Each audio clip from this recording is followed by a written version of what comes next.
Hey, this is Kirby with Huff and Stuff Sports, and today I wanted to try something new. So this is a video article and film analysis of the Texans footage from this year. I took every game and broke it down by player and just wanted to analyze how things are going ahead of this Sunday matchup against the Ravens. So first up, with Deshaun Watson as a rusher in the offense. He's clearly a very talented rusher and really thrives in the rollouts. He's got 5 rushing touchdowns on the year so far, and he's got 279 yards, good for third on the team, but nobody really seems to have a plan to stop him once he's out of the pocket. These are the organized runs where he knows what he's going to be doing ahead of time, but really impressive is his improvisational plays like this where he literally fumbles mid-play, recovers, and then goes for a first down. So he continues to not only just use his elusiveness, but strength to muscle his way even when there's a defender in the way. He's able to overpower linebackers. He's able to get through, obviously, corners and safeties, but it's pretty consistent. He's always finding a way to make the play happen, and a lot of people will say he's putting himself in danger, but he's strong enough and durable enough right now to make those plays happen. So next we've got Carlos Hyde. Probably my favorite pickup of the offseason because all we did was trade one of our worst offensive linemen and Martinez Rankin, and we got now one of the best running backs in terms of total yardage in the NFL. So Carlos has 704 yards, 4.7 yards per attempt, and 3 touchdowns, but he's not really that big play back for the majority of the game. He just works the chains. He's always moving the ball forward. He's always getting the time of possession down. And that's really how you beat a lot of these teams. The elite quarterbacks like Patrick Mahomes, the reason the Chiefs lost that game is because they only had the ball for about 21 minutes out of the 60 total. So you can see plays like this where he's running for 40, 50 yards straight. I mean, those are few and far between, but he's always able to bust those out every now and then. Comparatively, we've got Duke Johnson here, who is the big play back. He has significantly less yards, but a much higher yards per carry, and he's a better threat out of the backfield. So he gets a lot of receiving touchdowns. I believe he's got 2 receiving touchdowns and 228 yards receiving. So he doesn't play the most pivotal role in the offense, but he's that safety valve. He's always there. Whenever somebody is needed, he's always going to be available. And like we see on those improvisational plays, Deshaun needs time, and he needs somebody to throw to once that play is kind of breaking down. He's able to be miraculous in standing upright, making those plays happen, but Duke is going to be that guy that on the 1-yard line you see here trucking over people. So it's impressive, but the main catalyst of this offense, undoubtedly, DeAndre Hopkins. You haven't really seen his name as much as in recent years when he's the number 1 consensus person in the entire NFL on the receiving corps, but it's really because we have more weapons in this offense. He's there for the big plays. He's there at the end of games. He's always there on third down, but interestingly enough, he's been kind of relegated to a slot role this year now that we have more downfield threats. So Will Fuller, when he's playing, always takes that side of the field. That's where the attention's going. Kenny Stills has been the more healthy of those two. He's always open downfield. So DeAndre is almost always available in the middle of the field, and as a result, 665 receiving yards, about 10 yards per reception, and 4 touchdowns, which is second on the team.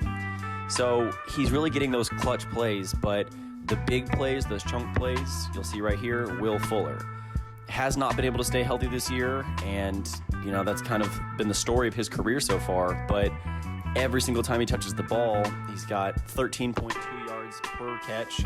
At one point, he was top 10 in the league in receiving yards because of that one monster game against Atlanta. But every single time, he's a threat. But again, his hands aren't really the glue that you need them to be. He's not making consistent catches, but when he is making those catches, he's a game changer. So he will be out this weekend against Baltimore, which is a huge downside to this passing offense. But then again, when he's coming back, likely the following week, Thursday night against the Colts, really is going to open up our offense in a way that we haven't seen in a couple weeks. And really, I've been very, very impressed with the play of Kenny Stills. So Kenny Stills came over in the Laramie Tunsil trade. We did pay a really steep price to get him. I mean, 2 first-round picks, that was obviously for Tunsil, but Kenny Stills has been really remarkable in the fact that look at all these catches. They're 16.7 yards per catch. A lot of them are 30, 40 yards, and still surprisingly, the only touchdown on the year was that opening game of the year against the Saints, that miraculous 35-yard touchdown or whatever it was. That was impressive. He's the one that's making those big plays in absence of Will Fuller, but he's had a couple injuries as well. The hamstring against Carolina sidelined him for a couple weeks, but he's more of a sure-handed Will Fuller, and it's been working out really, really well for our team. So going from that is our tight end group. So last year we had Jordan Thomas and Jordan Akins. This year, Akins has been pretty solid, but it's really Darren Fells. Darren Fells has opened up the tight end passing offense to where, look at this rollout, you can't cover both a 6'7" bowling ball and Deshaun Watson and the rushing ability and the other three receivers that I just mentioned. So some of these plays are just incredible, where you see Deshaun get kicked in the eye and then still be available to make the pass. Darren Fells is on the receiving end of that and then makes the one-handed catch to secure that game against Oakland. So now, this game was against the Los Angeles Chargers.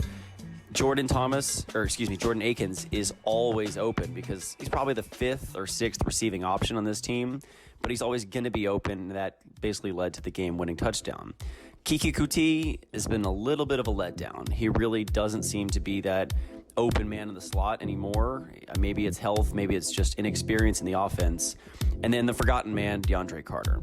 So now these are some of the negative plays.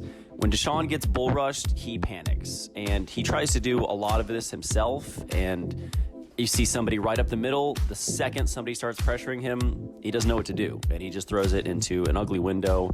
And defensively, this running quarterback, Gardner Minshew, this was his second game ever, and he was able to run basically all around us just because our linebackers don't really have the ability to stay on the open man, or stay on the man rushing downfield once out of the pocket. And then big plays. Our corners are not really up to par. Like we don't really have a number one corner. Bradley Roby's been out for a little while. Jonathan Joseph has been banged up. Garyon Conley, who we just traded for from the Raiders. We've got really open receivers in Tyrell Williams and Hunter Renfrow, just completely demolishing our defense. But that's where the linebackers have stepped up. So here, Whitney Merciless has been probably the MVP of this defense, without a doubt. And he's really going to have to step up in absence of J.J. Watt, who sadly is going to miss the rest of the year with a torn pectoral. And, our secondary's been playing pretty well. As a whole, we've got, a fair amount of interceptions, but it's those big plays. We've got people like Jaleel Adai. You saw that last pick six against Matt Ryan. And then against Gardner Minshew, where they just terrorized Gardner Minshew at the last couple of minutes of the game. Justin Reed as well. Justin Reed was an absolute steal coming in the third round out of Stanford, and he's really become the captain of the secondary. We lost a lot of pieces, and here we see guys getting in the backfield. We've got, I believe, 25 sacks on the year, which is not elite by any means, but you lose Clowney, and now you lose Watt, and you have to get sacks somewhere. So top sack guys are going to be DJ Reader.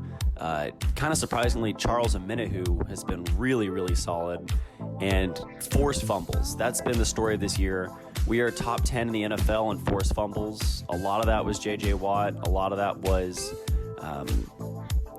Angelo Blackson is doing really well on rush defense and kind of letting people get after the quarterback whenever it's a pass play.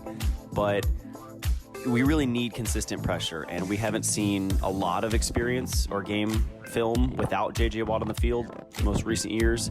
So somebody's going to have to step up. My best bet is Omenihu is really going to have to take over that defensive line next to DJ Reader.